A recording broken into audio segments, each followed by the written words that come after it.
Hola, ¿qué tal? Bienvenidas y bienvenidos a una nueva edición de Impacto Económico. Les saluda Luis de Jesús. De inmediato les invito a revisar nuestros titulares. El presidente de México, Andrés Manuel López Obrador, asegura que recuperará y fortalecerá la industria nacional del petróleo. A 81 años de la nacionalización del petróleo mexicano, AMLO busca incrementar la producción del crudo nacional.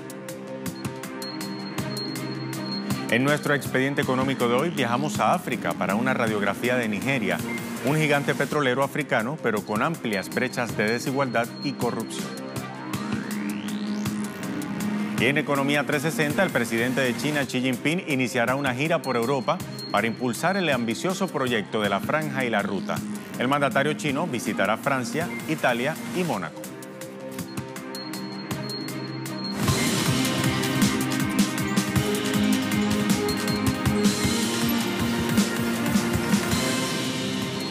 ¿Qué tal? Con América Latina en perspectiva damos inicio a esta edición de Impacto Económico. Iniciamos hablando de México. En el marco del 81 aniversario de la nacionalización petrolera en ese país, el presidente Andrés Manuel López Obrador se comprometió a recuperar la industria del petróleo con un incremento de la producción y también de la refinería. AMLO dijo que esperan recuperar la producción petrolera con la puesta en marcha de 20 nuevos pozos petroleros y añadió que rehabilitarán 6 refinerías con el objetivo de dejar de comprar gasolina en el extranjero y producir en México todo lo que se consume a nivel nacional. El mandatario mexicano también dio a conocer la licitación para la construcción de una nueva refinería en el puerto petrolero de Dos Bocas, en el suroriental estado de Tabasco, que tendrá una capacidad de 340,000 barriles por día. AMLO recordó que por muchos años México fue autosuficiente en producción de petróleo, gasolina y también de productos petroquímicos, pero se volvió dependiente a raíz de la reforma energética que había impulsado el expresidente Enrique Peña Nieto y que además abrió el sector a la iniciativa privada. En Centroamérica, el Parlamento de Costa Rica aprobó una ley para que las mujeres gocen de igualdad salarial tanto en el sector público como en el sector privado.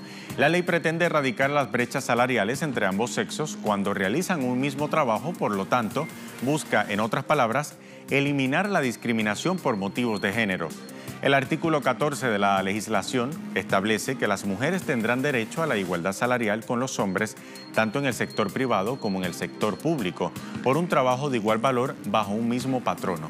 La legisladora del Partido Unidad Social Cristiana, Shirley Díaz Mejía, indicó que este es un avance fundamental en la equiparación entre mujeres y hombres, pues aseguró que la diferencia salarial en Costa Rica es hasta de 100,000 colones. La legisladora agregó que actualmente un 68% de los hombres tiene empleo, mientras que las féminas apenas abarcan el 38%. En América del Sur, Perú proyecta aumentar las exportaciones no tradicionales a China.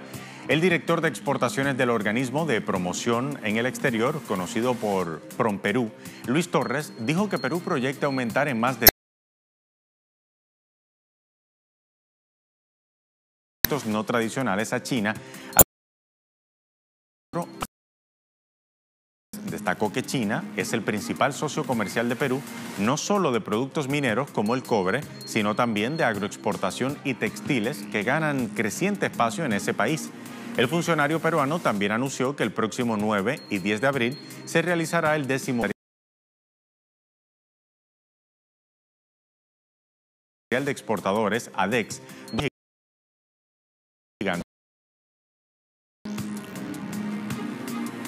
También en el Cono Sur, en Brasil, los recortes de empleo que impulsa a Jair Bolsonaro para disminuir cargos en el sector público afectan directamente al sector de la educación en ese país. Bajo el argumento de reformar el Estado, el gobierno brasileño se trazó como objetivo el corte de 21,000 puestos en la administración pública como una de las principales metas para los primeros 100 días de gestión del nuevo gobierno.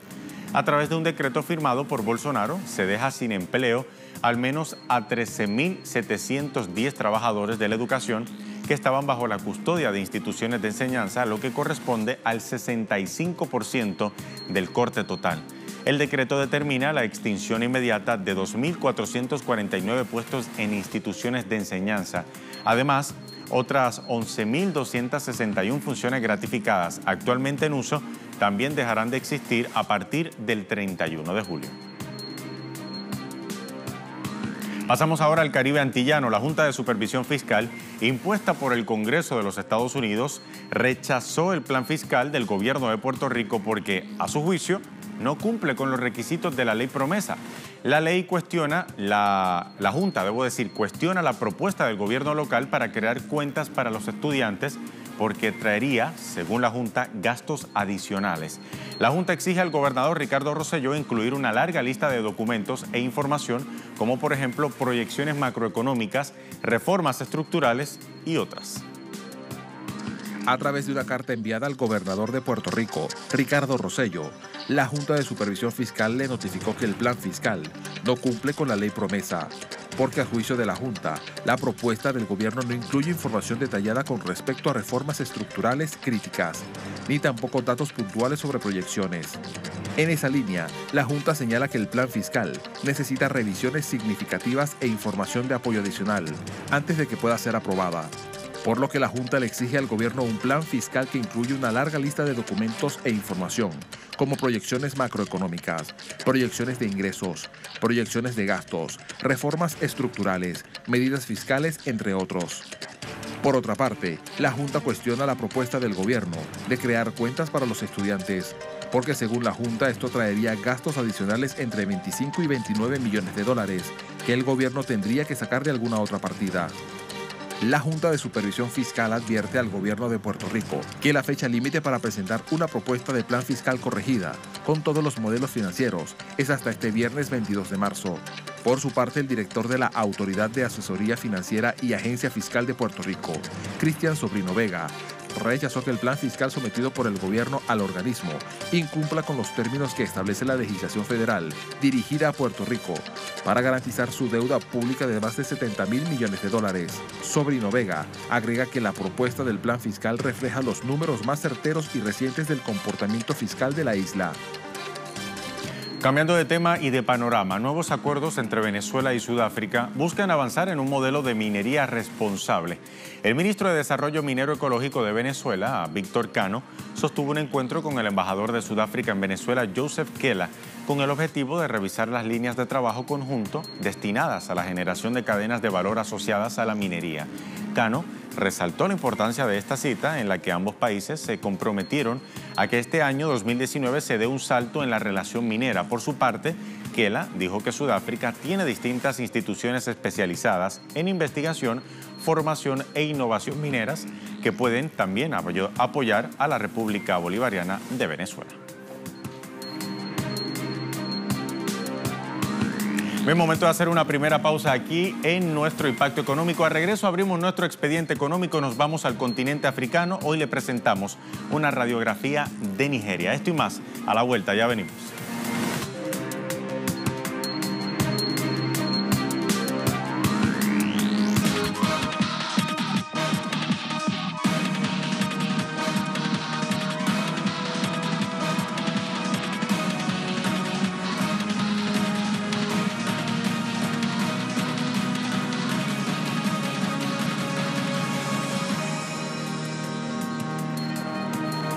Bien, momento de abrir nuestro expediente económico de hoy. Nos vamos al continente africano, hablamos de Nigeria, un país con gran disponibilidad de recursos naturales que sufre los embates de la violencia sectaria, pero también de la desigualdad galopante que el gobierno no logra resolver. En nuestra lista económica de hoy echamos una mirada a esa nación africana que tiene cifras que hacen pensar en una gran economía, pero que tiene problemas gigantescos. Al oeste de África se encuentra uno de los mayores productores de petróleo de la OPEP, Nigeria, un país que ya supera los 180 millones de habitantes y cuya fuente principal de ingresos desde los años 60 ha sido el oro negro, una materia prima que supuso más del 10% del PIB nacional en el tercer trimestre del 2017. Sumado a él, la industria cinematográfica, los servicios de información y telecomunicaciones, el comercio electrónico y una abundante inversión extranjera han potenciado el crecimiento económico del país, que en promedio ha trepado el 7% en la última década. La economía de Nigeria ha logrado ganancias significativas desde que salió de su peor recesión en 2 décadas. El PIB en 2014 ascendió hasta los 510 mil millones de dólares y el ingreso per cápita a 2.688 dólares, lo que le llevó ese mismo año a superar a Sudáfrica en el ranking de las economías africanas. Ahora está clasificada por el Banco Mundial como una de las 10 economías más mejoradas en términos de facilidad para hacer negocios.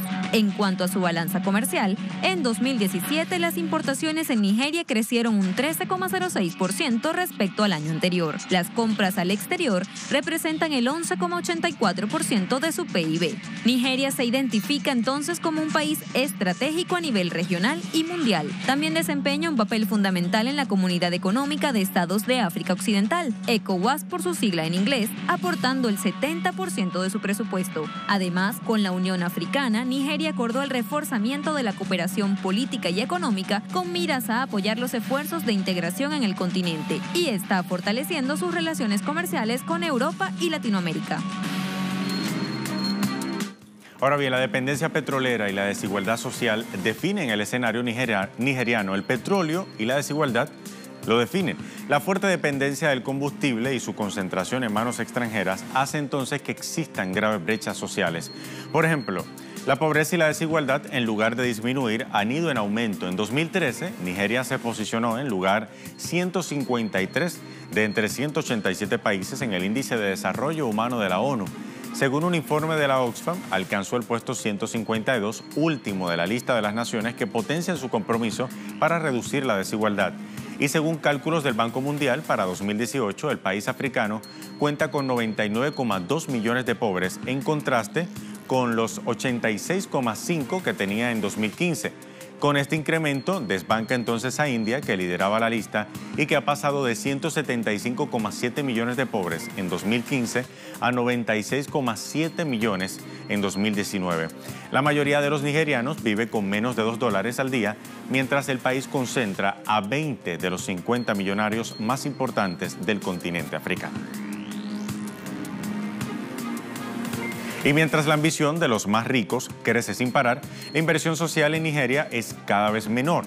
Este es el talón de Aquiles de Nigeria, los llamados pies de barro del gigante africano. Veamos.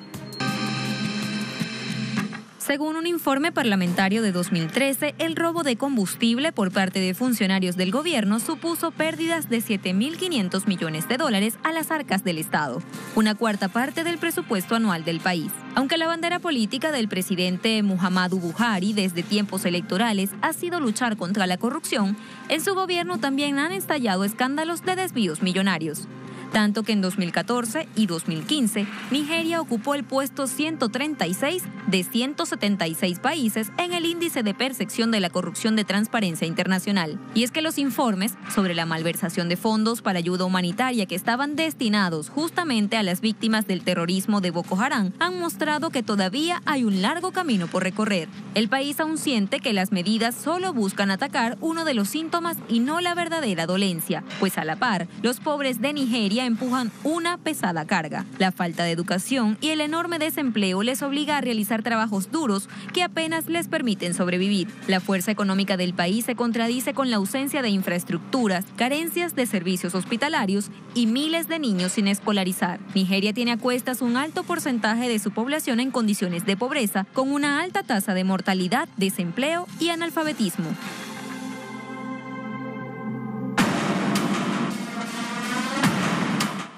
En cifras, el número de personas viviendo en la pobreza aumentó de 69 millones en 2004 a 112 millones en 2010. En el mismo periodo, el número de millonarios en Nigeria aumentó 44%. Las brechas son notorias incluso de una zona a otra. En el norte del país, los ingresos promedio de la población son la mitad de los del sur.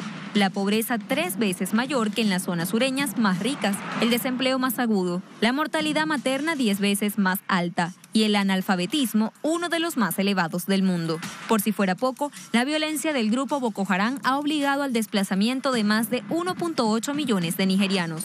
Con unos 79 millones de hectáreas de tierra de cultivo, más de 3 millones de hectáreas de tierra de regadío y habiendo sido de los principales productores y exportadores mundiales de productos agrícolas, la inseguridad alimentaria, según la Organización de Naciones Unidas, alcanza a más de 4.7 millones de personas, mientras que 49% 50% de los jóvenes están subempleados en trabajo de media jornada o directamente desempleados. En conclusión, según dicen los nigerianos, este mal es consecuencia de la corrupción, el mal uso, la apropiación y la adjudicación errónea de recursos. Graves problemas derivados, entre otras cosas, de una economía que ha sido casi siempre importadora, la desindustrialización y el retraso del sector primario, que son propios de una gestión gubernamental desacertada, que además requiere de una política de soberanía capaz de llevar a cabo prácticas efectivas de productividad y redistribución de recursos. Políticas, además, que sirven de locomotora para una nueva economía menos dependiente de las importaciones. Con esta información hacemos una segunda pausa aquí en nuestro Impacto Económico. A regreso revisamos Economía 360. El presidente de China, Xi Jinping, iniciará pronto una gira por Europa para reforzar su plan de la franja y la ruta. Esto y más a la vuelta. Ya venimos.